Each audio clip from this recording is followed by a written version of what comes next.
त्याची नाशिकला बसले आणि तळाची बाज तुम्ही आलेला आहात आम्हाला, त्यामुळे आम्हाला ऊर्जा भरल्यासारखं झालं. सोलापूर जिल्हा निश्चितपणे नक्की नक्की आहे. आम्ही आवताडे वकील, जाधव वकील, शिंदे वकील, शिंदे वकील प्राध्यापक मुंडे सर, हमारे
फोन पर बिल्कुल इतना से बात करेंगे हूँ मैं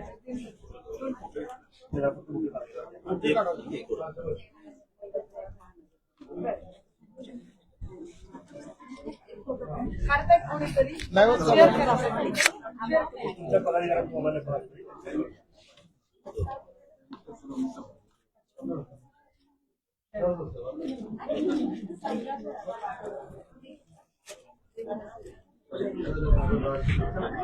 अरे तुम्ही असे जर पूर्वत राहिला तर मी दिवसभर हेच काम. थँक्यू. बुके काढा.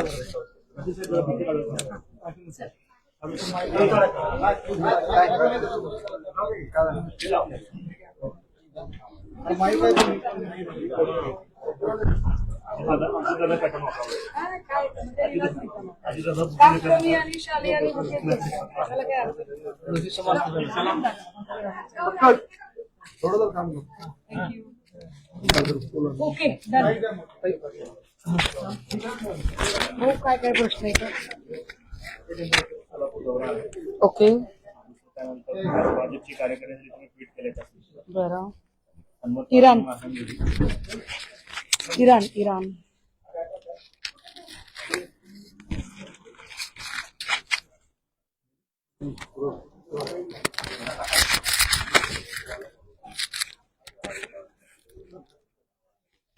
इराण मधल्या सगळ्या भारतीयांना बाहेर जायच्या आदेश दिले.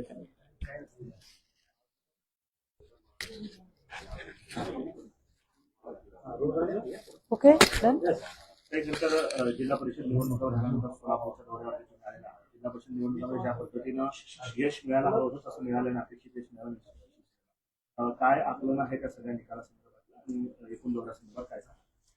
सोलापूर जिल्ह्याची संपर्क प्रमुख म्हणून जबाबदारी घेतल्यापासूनची ही माझी तिसरी भेट सोलापूरला आहे. त्यातली पहिली भेट ही फक्त तोंड ओळख होती.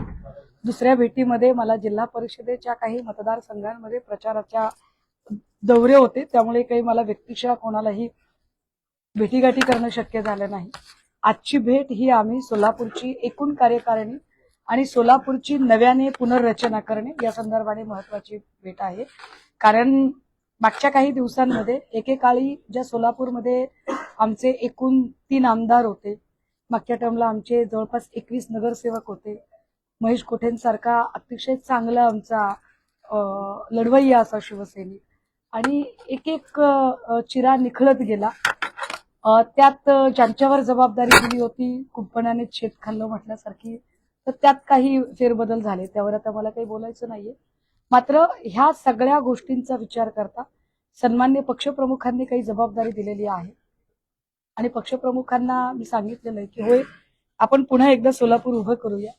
त्यामुळे सोलापूरमधली युवा सेना असेल, माथाडी कामगार असतील, इथला शिक्षक सेना असेल, इथली व्यापारी आघाडी असेल, महिला आघाडी असेल, विद्यार्थी आघाडी असेल आणि इथली फादर बॉडी, या सगळ्यांमधल्या एकूण आत्ता काय प्राप्त परिस्थितीत संघटना काय आहे हे समजून घेणे, प्रत्येक तालुका निहाय समजून घेणे आणि प्रत्येक तालुका आणि जिल्ह्याच्या ज्या आवश्यक रिक्त जागा आहेत त्या भरणे. काही जागा कदाचित मला रिकन्स्ट्रक्ट कराव्या लागतील, कदाचित मला अजून काही फेरबदल करावे लागतील, तर त्याही संबंधाने आज दिवसभराच्या चर्चा असतील. पण मला असं वाटतंय हा झाला माझा इथला सोलापूरचा रुटीन दौरा. पण महत्वाची मला सकाळपासून जी अस्वस्थ करणारी बातमी आहे ती जे काही इराणच्या गव्हर्नमेंटने जे निर्देश दिले आणि जितके भारतीय लोक असतील त्यांनी मिळेल त्या वाहनाने, मिळेल त्या पद्धतीने आपल्या मायदेशी भारतात परत जावे असे म्हटले. कुठल्याही क्षणी इराण आणि अमेरिकेमध्ये युद्धाचा भडका उडू शकतो. आम्हाला प्रश्न पडलाय, विश्वगुरु म्हणवणाऱ्या या देशाचे पंतप्रधान मोदीजी यांना खरंच परराष्ट्र धोरणातला हा विजय आहे का? कारण एकीकडे विश्वगुरूंचे सगळे भक्तगण आणि भाजपचे तमाम त्यांची री ओढणारे आणि सकाळपासून संध्याकाळपर्यंत भाटगिरी करणारे लोक जे सांगतात की पापाने युक्रेन की वॉर रुकवा दी थी, जर युक्रेनचं युद्ध तुम्ही थांबवू शकता तर आपल्याच लोकांना आज अगदी मिळेल त्या वाहनाने तुम्ही मिळेल त्या पद्धतीने जसं जमेल तसं तुम्ही भारत गाठा असं इराण गव्हर्नमेंट सांगत आहे. अशा वेळेला जे अनेक लोक आमचे जे रोजीरोटीसाठी गेलेले आहेत, जे नोकरी आणि व्यवसायाच्या निमित्ताने गेलेले आहेत, त्यांची जी फरफट होणार आहे, ती फरफट का होतीये तर आमचा अमेरिकेसोबत वाढलेली जवळीक, एकीकडे आम्हाला ट्रम्प वाटेल त्या अटी शर्तींवर झुकवू पाहत आहेत. ट्रम्पने दिलेल्या अटी शर्तींवर जे ट्रेड डील आम्ही केलंय त्या ट्रेड डील मध्ये आता आमच्या शेतकऱ्यांचं आत्ता नगदी नुकसान आहे. मी ग्रामीण भागातली आहे, मी शेतकऱ्याची आहे, त्यामुळे मला माझ्या शेतीमातीचे प्रश्न जास्त महत्वाचे आहेत. कापसाचे भाव दनादन कोसळत आहेत, अवकाळी पाऊस पडलेला आहे. अशा सगळ्या स्थितीमध्ये अशी काय अडचण आहे आमच्या देशाच्या पंतप्रधानांची की त्यांना ट्रेड डीलवर माघार घ्यावी लागते, सीज फायरवर ते उघडपणे सांगत नाहीत. अमेरिकेचे ट्रम्प सांगतायत की मी सीज फायर करायचे आदेश दिले होते. अगदी त्याच वेळेला एप्स्टीन फाईलमध्ये पंतप्रधानांचं नाव येतं आणि आता नवा हा अमेरिका इराण तणावाचा फटका भारताला बसत आहे. तर या सगळ्यांमध्ये विश्वगुरु म्हणवणाऱ्यांची भूमिका काय ती त्यांच्याकडून स्पष्ट झाली पाहिजे.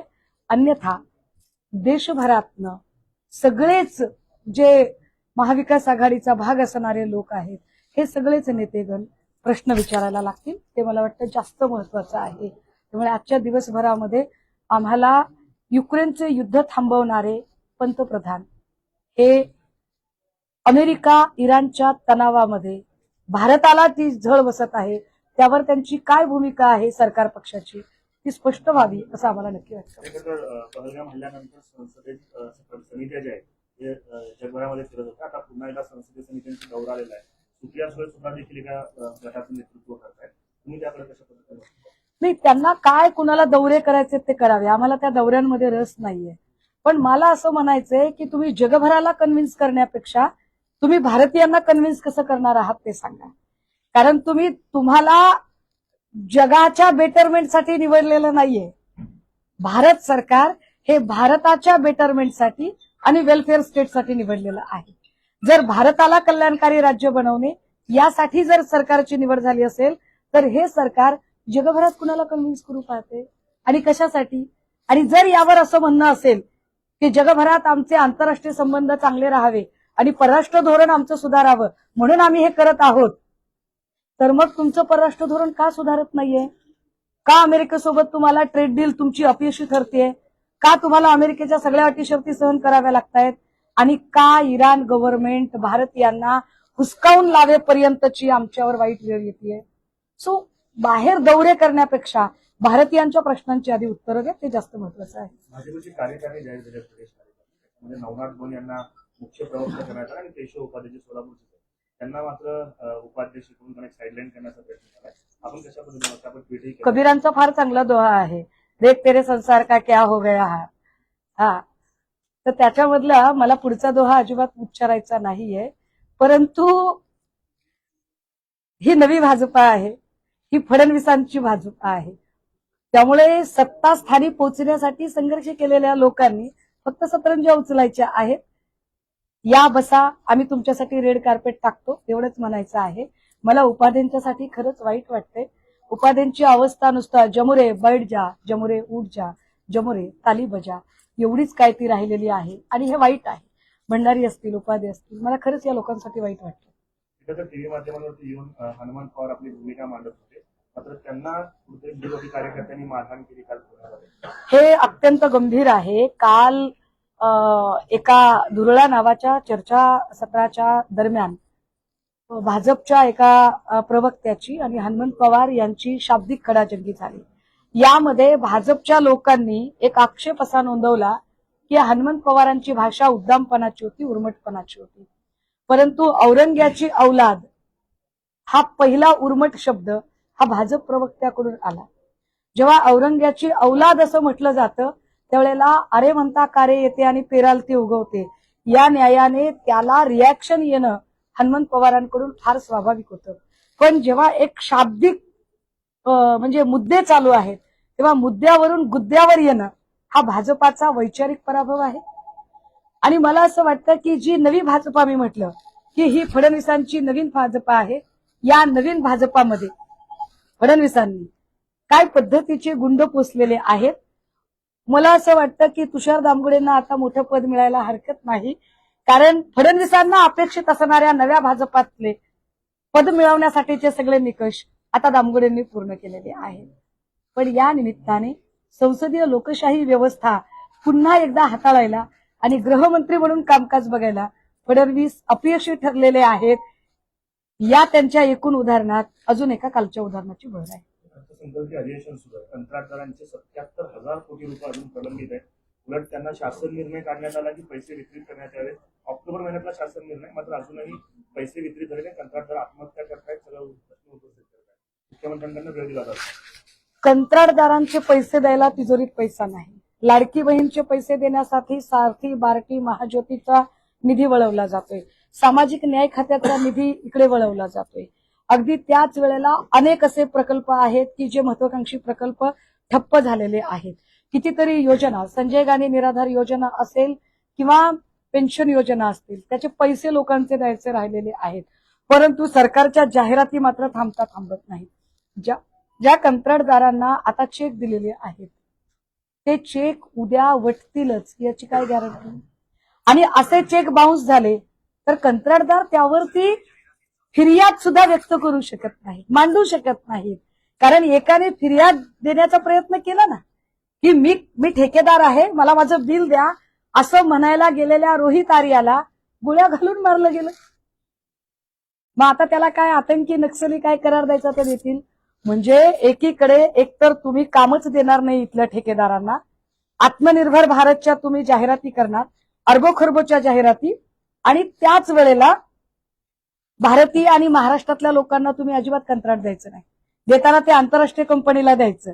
आणि इथल्या कंत्राटदारांनी इकडून तिकडून काम केलं तर त्यांचे पैसे द्यायचे नाही. चेक देताय पण तिजोरीत पैसे नाहीत, आणि चेक नाही वटला म्हणून पैसे मागायला जर गेला एखादा तर त्याची रोहित आर्या करून टाकू. गंभीर आहे, वाईट आहे हे सगळं. किरीट सोमय्या मालेगावी पोहोचतायत, तिथून एमआयएम पक्षाच्या वतीनं महापौर असतील, उपमहापौर असतील, त्यांना विरोध करतायत तिथे. म्हणजे ते आपले मुलुंडचे HD व्हिडिओ स्पेशालिस्ट. असेल काय माहित नाही, कदाचित आता तिकडे जाऊन काय असो, मला तर त्यावर काही बोलायचं नाही. पण मुळात सोमय्या यांचा तो मुस्लिम केल्याशिवाय, हा हिंदू तो मुस्लिम, हा मराठा तो ओबीसी, हा धनगर तो माळी, हे केल्याशिवाय भाजपचं दुकान चालत नाही. त्यामुळे भाजपचं दुकान चालवण्यासाठी सोमय्या, जगताप यासारखे अनेक विखारी लोक असे काय म्हणतात त्याला अशी खुली सूट देऊन फिरत आहेत. त्यापैकीच एक त्यांचा मालेगाव दौरा असू शकतो. तो काही मालेगावच्या वेलफेअरसाठी नाहीये.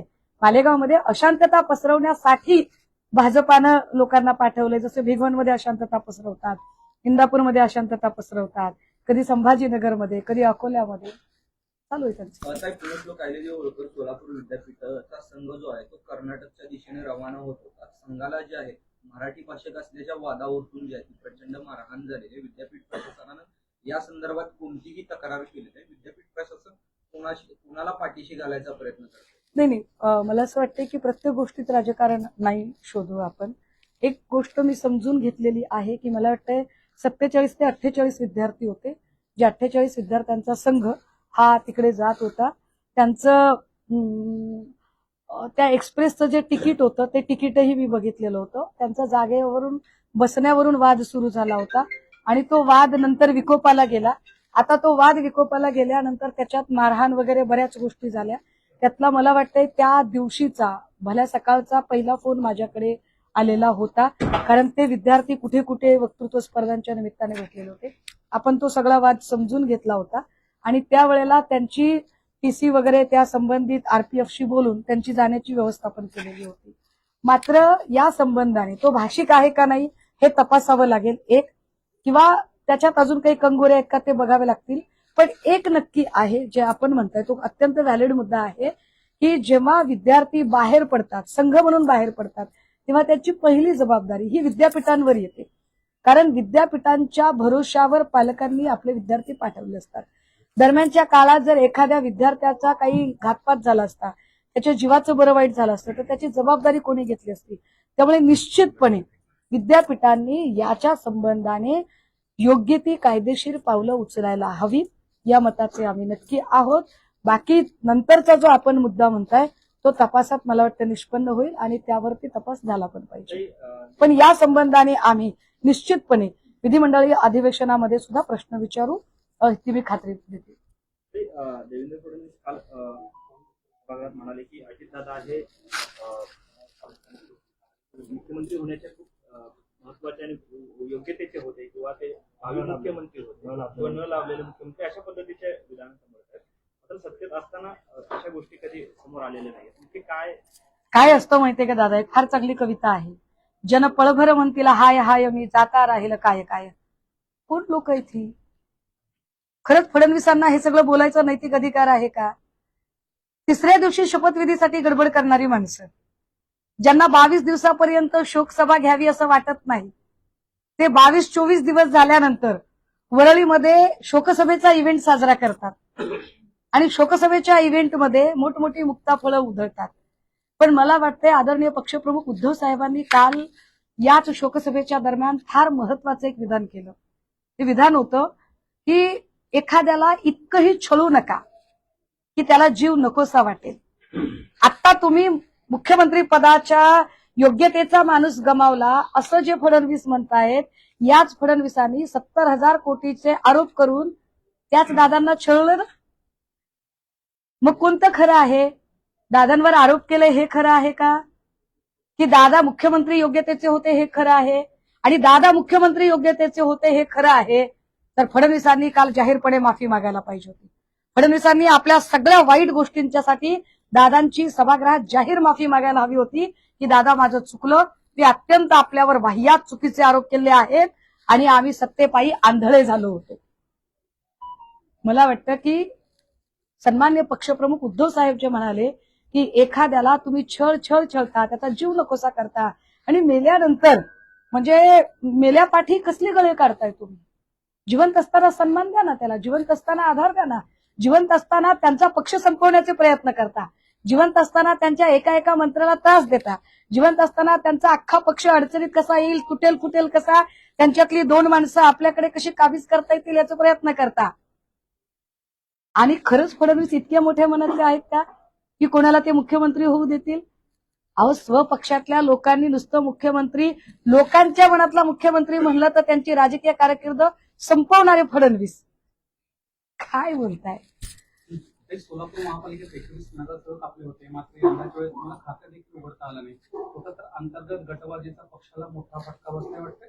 अगदी मला हे सगळं मान्य आहे. एकेकाळचे 21 नगरसेवक, 3 आमदार, असं मोठं आमच्या पाठीशी एक संख्याबळ असताना सुद्धा आम्ही या वेळेला अतिशय वाईट प्रदर्शन आमचं झालं. आणि निश्चितपणे जरी मी त्या काळात उपलब्ध नव्हते तरी सुद्धा मी त्याची जबाबदारी घेतली पाहिजे. कारण उद्या जर काही चांगलं झालं तर त्याचं श्रेय घेण्यासाठी जर मी पुढे येणार असेल, तर माझ्या संघटनेत काही जर वाईट घडलं असेल तर त्याची जबाबदारी सुद्धा मी घेतली पाहिजे. ती जबाबदारी घ्यायची माझी तयारी आहे. परंतु या सगळ्या गोष्टीतनं नवीन शिकायचंय, म्हणूनच संघटनेमध्ये एक खांदेपालट करण्याची गरज आहे, एक कूस बदलण्याची गरज आहे. आणि म्हणूनच कदाचित पक्षाने ही जबाबदारी माझ्यावर दिलेली आहे. Okay, thank you. बंधुप्रेम न्यूज चॅनलला लाईक, सबस्क्राईब व बेल आयकॉन दाबायला विसरू नका. धन्यवाद.